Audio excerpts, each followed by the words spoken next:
बातों का विशेष ध्यान रखना है। पहला, पंजीकरण करवाने वाले श्रमिक की उम्र 16 साल से ऊपर और 60 साल के अंदर होनी चाहिए।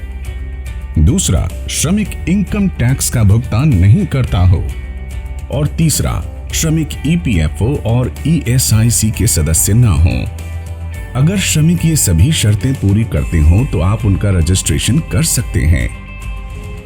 इसकी शुरुआत करते हुए सबसे पहले आप सीएससी के डिजिटल सेवा पोर्टल पर जाएं। लॉगिन करके वहां ई श्रम सर्विस सर्च करें। यहां आप ई श्रम के पेज पर रजिस्ट्रेशन थ्रू सीएससी डिजिटल सेवा पर क्लिक करें। इससे आप अपनी ई श्रम के डैशबोर्ड पर आ जाएंगे। यहां आपको अब तक हुए रजिस्ट्रेशन की पूरी समरी दिखाई देगी। अब श्रमिक को रजिस्ट्रेशन करने के लिए न्यू यूडब्ल्यू को चुनें। श्रमिक से उनका मोबाइल नंबर पूछें, कैप्चा कोड भरें। पंजीकरण के लिए ईपीएफओ और ईएसआईसी के मेंबर न होने की घोषणा नो ऑप्शन को चुनकर करें। इसके बाद सेंड ओटीपी पर क्लिक करें। श्रमिक के मोबाइल पर एक ओटीपी आएगा, उसे भरकर वैलिडेट करें। वैलिडेट करते ही श्रमिक का आधार नंबर पूछा जाएगा।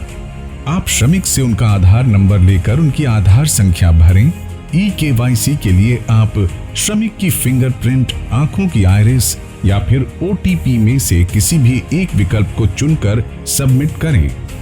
यहां मान लेते हैं कि आप फिंगरप्रिंट का विकल्प चुनते हैं, तो अब आपको अपने स्कैनर पर श्रमिक की फिंगरप्रिंट लेनी होगी। श्रमिक की फिंगरप्रिंट मैच होते ही आप उसे वैलिडेट करें। इससे आधार में पहले से दर्ज सभी जरूरी बेसिक जानकारी का डेटा अपने आप सिंक हो जाएगा। आपकी स्क्रीन पर श्रमिक की आधार ई-केवाईसी संबंधी जानकारी दिखाई देगी।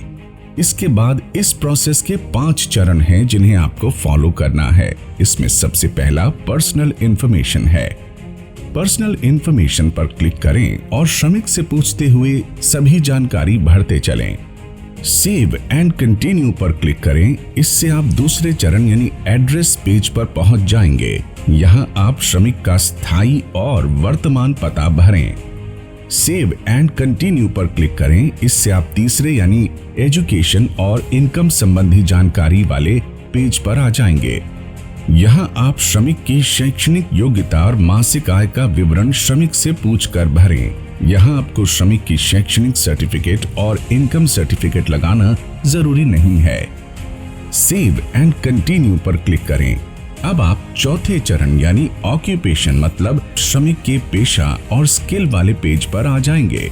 यहाँ श्रमिक का पेशा और उनकी वार्षिक अनुभव की जानकारी उनसे पूछकर भरें और सेव एंड कंटिन्यू पर क्लिक करें। अब आपके सामने 5वां और अंतिम स्टेप बैंक अकाउंट डिटेल्स आ जाएगा। इसमें ये पोर्टल श्रमिक के उस बैंक अकाउंट को अपने आप ऑनलाइन वेरीफाई कर लेगा जिससे श्रमिक का आधार नंबर जुड़ा हुआ है। इसका मतलब अगर श्रमिक के आधार के साथ बैंक अकाउंट जुड़ा हुआ है तो आपको उनसे बैंक अकाउंट विवरण लेने की आवश्यकता नहीं है। यहाँ सेव और कंटिन्यू पर क्लिक करते ही आपको ये पोर्टल प्रीव्यू प्रोफाइल या सेल्फ डिक्लेरेशन के अंतिम पड़ाव पर ले जाएगा। यहाँ अब तक भरी गई सभी जानकारी आपको एक ही पेज पर दिखाई देगी जिसे आप एक अंतिम बार देख सकते हैं। फाइनल सबमिट करने से ठीक पहले आपको श्रमिक से अंतिम सहमति लेनी है, जिसका मतलब ये होगा कि श्रमिक द्वारा दी जा रही सभी जानकारियां और विवरण सही हैं। अगर ये सभी जानकारी सही है तो आप फाइनल सबमिट पर क्लिक करें। इसे करते ही श्रमिक के मोबाइल पर एक ओटीपी आएगा। आप श्रमिक से इस ओटीपी को लेकर भरें। इसका मतलब श्रमिक ने इस पूरी प्रक्रिया के लिए अपनी सहमति स्वयं दी है। सबमिट करते ही स्क्रीन पर श्रमिक का असंगठित श्रमिक यूएएन कार्ड चमक उठेगा। आप इस कार्ड की एक साधारण प्रिंट निकालकर तत्काल श्रमिक को दे दें। इस यूएएन कार्ड पर श्रमिक का नाम, उनके पिता का नाम, श्रमिक की जन्म तिथि, जेंडर, व्यवसाय, वर्तमान पता, मोबाइल नंबर, आधार नंबर और 12 अंकों का खास यूएएन कार्ड नंबर दिखाई देगा। इस पूरी प्रक्रिया में आप श्रमिक संबंधी जानकारी सावधानी पूर्वक भरें। डेटा की एंट्री करने के दौरान किसी भी प्रकार की